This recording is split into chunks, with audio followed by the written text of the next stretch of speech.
જય સ્વામિનારાયણ સર્વ સંતો હરિભક્તોને.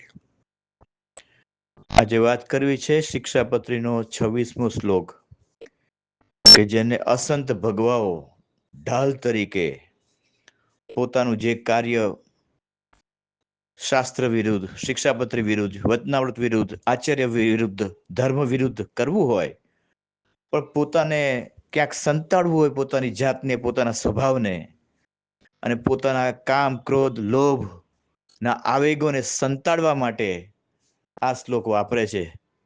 એના વિશે વાત કરવી છે.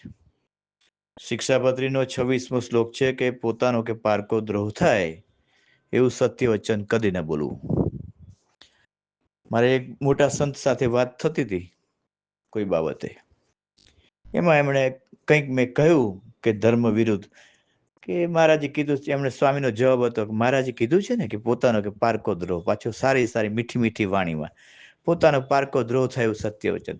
અલ્યા મહારાજે એ વાત, એ શ્લોક લખ્યો છે, એ આપતકાળ, જીવન મરણનો ખેલ હોય, જીવન મરણનો જંગ હોય ત્યારે વાપરવાનું કીધું. કે અરબસ્તાનનો રાજા, મુસ્લિમ રાજા હોય, ખ્રિસ્તી રાજા હોય, સમજો કે ભારત દેશ પરતંત્ર થયો, અથવા તો જ્યારે આઝાદી નહોતી મળી એ વખતે અંગ્રેજો કે આરબનો રાજા કે કોઈ મુસલમાનનો રાજા તમને પકડે અને સ્વામિનારાયણ હિન્દુ ધર્મ વાળા ચલો મારી નાખું છું એવું મારી નાખતો આવતો હોય આગળથી, અને તમને બંદૂકની નાળ ને તલવારના ધાર ઉપર ગળા ઉપર રાખીને કે બોલ તો હિન્દુ છે કે મુસલમાન છું, સ્વામિનારાયણ નો છું.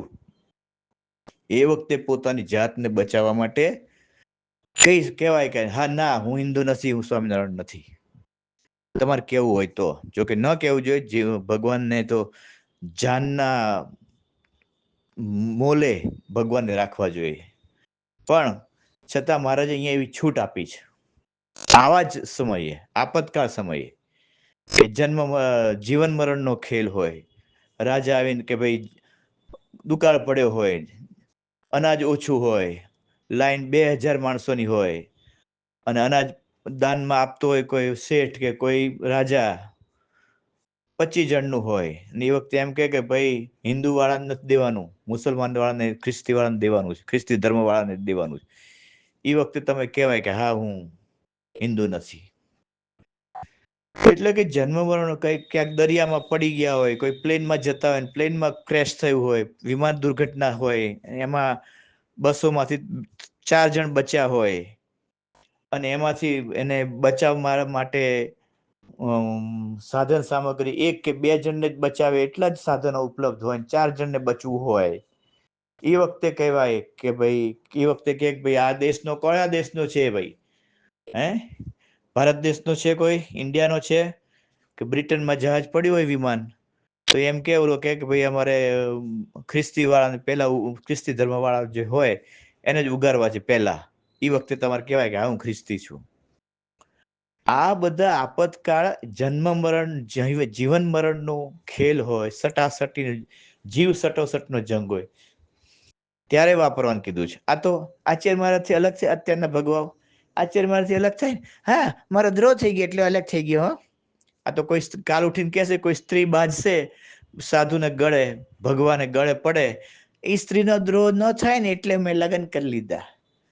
આ ઓલો શેઠિયો 50 કરોડ આપવા આવતો તો એ શેઠિયાનો દ્રોહ ન થાય ને એટલે મેં એનું દાન લઈ લીધું. તો પછી આ તમે શ્લોકને ઢાલ તરીકે ઉપયોગ કરશો, 26મો શ્લોક, પોતાના પારકો દ્રોહ થાય એવું સત્ય વચન ન બોલું, તો પછી શિક્ષાપત્ર વચનામૃતને ફાડીને ફેંકી દો. એ કઈ તમે દરેક નિયમ કે દરેક વચનામૃતનું સંત ઉપર, ભગવા ઉપર જ્યારે નિશાન આવશે, શિક્ષાપત્રના દરેક શ્લોકનું નિશાન આવશે, તરત આ 26મો શ્લોક ટાંકી દેવાનો, પોતાનો પારકો દ્રોહ થાય સત્ય વચન ન બોલવું. તો પછી શિક્ષાપત્રીનો છેદ ઉડી ગયો, વર્તમાનનો વચનામૃતનો છેદ ઉડી ગયો. પંચવર્તમાન ન પાળવા હોય, મારો દ્રોહ થાય ને એટલે હું પંચવર્તમાન નથી પાળતો ભાઈ. શિક્ષાપત્રીનો 196મો શ્લોક, ઋષભદેવ અમારા સાધુએ જળ ભરત થકા વર્તું. એ તો જળ ભરત થકા વર્તું તો મારી હારે જે મારી ટોળામાં, જે વૃંદમાં બીજા સંતો મારા ટોળામાં છે ને, ગ્રુપમાં નહીં કહેવાય, ટોળું કહીશું, મારા ટોળામાં બીજા સંતોનો દ્રોહ થાય ને કે ભાઈ આ આટલા નિયમ પાળે છે ને હું વધારે પાડું છું, બીજા ઓછા પાડે છે, એટલે એ બધાનો દ્રોહ થાય ને એટલે હું જળ ભરત જેવું નહીં વર્તું. મહારાજ કીધું 189 નો શ્લોક, દ્રવ્યનો સંગ્રહ કરવો નહીં, પારકી થાપ બીજે રખાવો નહીં.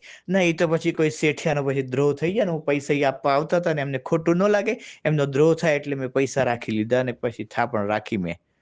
186. 201મો શ્લોક કે કુમતી જન મારે કે ગાળ દે સહન કરું, એટલે એ તો પણ મારો દ્રોહ થાય ને, ઓલા મને મારવા આવતો મને ગાળ દેતો હતો એટલે પછી મારો દ્રોહ થાય ને એટલે મારો સત્ય. હવે આ ઢાલના તરીકે ઉપયોગ કરે છે. પોતાના સ્વભાવના કામ ક્રોધ લોભના ભમરીઓ ઉછળતી હોય, મિલકતો વસાવી હોય, ભક્તિ ન કરવી હોય, ખાલી ભગવા બેસે, એસી ગાડીઓ, એસી આશ્રમ, અને 5 કરોડ 50 કરોડ 2000 કરોડની મિલકતો પોતાના નામે, અને 5000 માણસો પગે લાગે ને ભક્તિ કરવી નહીં. આવા બધા સ્વભાવના બુડઠૂઠા ઉત્પન્ન થતા હોય એ છાવરવા માટે આ શ્લોકનો ઉપયોગ કરે છે. પણ આ બધું ન થવું જોઈએ, અને આ તો આપતકાળને વિશે હોય છે.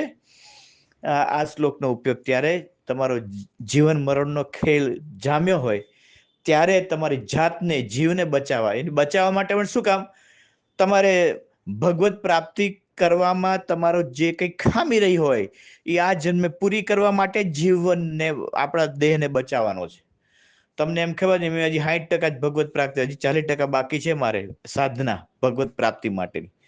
તો 40% બાકી માટે જો આ રાજાને હું સાચું બોલીશ તો મને માર નાખશે, તો એ ફરી જન્મ લેવો પડશે માના પેટે, ફરી ગર્ભવાસમાં આવવું પડે, ફરી સ્વામિનારાયણ સત્સંગ કરવો, એકડેકથી શરૂઆત કરવું, 0થી શરૂઆત કરવી, એકડેકથી શરૂઆત કરવી ન પડે એ માટે જુઠ્ઠું બોલીને 60%, 70%, 90% ભગવત પ્રાપ્તિ સુધી પહોંચી ગયા હોય, 1% બાકી હોય ભગવત પ્રાપ્તિનો, 30%, 40% બાકી હોય, એ પૂરું કરવા માટે, આ દેહને બચાવવા માટે આ શ્લોકનો, એવું કંઈક આપતકાળ આવે તો આ શ્લોકનો ઉપયોગ કરવાનો. બાકી નાની વાતમાં આચાર્યમાં જ મને આવું કહી દીધું, ઓલા શેઠને મારે પૈસા મિલકત આના માટે કરી, દ્રોહ થાય શેઠનો, એટલે ઓલી સ્ત્રી હાર લગન એટલે મેં કરી લીધા કે મારી સ્ત્રીનો દ્રોહ થાય ને. ઓલો દારૂ ઠેકામાં જતો હતો ને, એ દારૂનો ઠેકાનો મને કે સ્વામી લો દારૂ પીવો, તો પછી મેં કીધું કે ભાઈ એનો દ્રોહ થાય ને, એને એટલું વેચાણ ઓછું થાય ને, હું ના પાડું તો, અને મારા ભક્તોય ન પીવે તો પછી એમનો દારૂના ઠેકાવાળાનો દ્રોહ થાય ને, એટલે મેં બધા પી લીધું. એટલે મટન દુકાન જતા હતા ને, એટલે એ બધા એમનો દ્રોહ થાય ને, મટન દુકાન વાળા, એટલો વેપાર ઓછો થાય ને, એને કેટલું ખોટું લાગે, એનો દ્રોહ થાય ને, એટલે અમે પોતાનો પારકો દ્રોહ થાય એટલે અમે હિન્દુ નથી તમતા, લાવો મટન દારૂ પી લઈએ. આવા છીંડાઓ ગોતે છે આ ભગવાઓ, પણ એ તો આપતકાળ, જન્મ મરણનો જંગ જામ્યો હોય, જીવ સટાસટીનો ખેલ હોય તો જ વાપરવાનો હોય છે આ શ્લોક. ત્યાર માટે મહારાજ કીધું છે. બાકી તમે નાની વાતમાં કરો તો શિક્ષાપત્રીનો છેદ ઉડી જાય, વચનામૃતમાં પંચવર્તમાનનો એ કંઈ પાળવાનું ન આવે, શિક્ષાપત્રી એ કંઈ શ્લોકો પાળવાનું ન આવે, 196માં ન પાડવામાં આવે જળભરત થકા વર્તું, 201માં ન પાડવામાં આવે કે કુમતિજન મારે કે ગાળ દે સહન કરવું, એનું ભૂંડું થાય એવું ચિંતન પણ ન કરવું. 189મો શ્લોક કે ભાઈ પારકી થાવ, પોતાના દ્રવ્યનો સંગ્રહ કરો અને બીજા પાસે કરાવો નહીં. આચાર્ય મહારાજ કોઈ તમારો ગેરવર્તનથી કાઢી મૂકે, આ બધાના છીંડા આ શ્લોકમાં ગોતવા નહીં. નહીતર મહારાજ તો છે ને, સ્વામીની વાતોમાં આવે, સ્વામી કહે છે અક્ષરધામમાં મહારાજ તો રાયના લેખા લેશે, ત્યાં પોપાબાઈનું રાજ નથી, ત્યાં જઈને પછી મહારાજ આગળ ખોતરવી પડે એવા ધંધા ન કરતા. જય સ્વામિનારાયણ.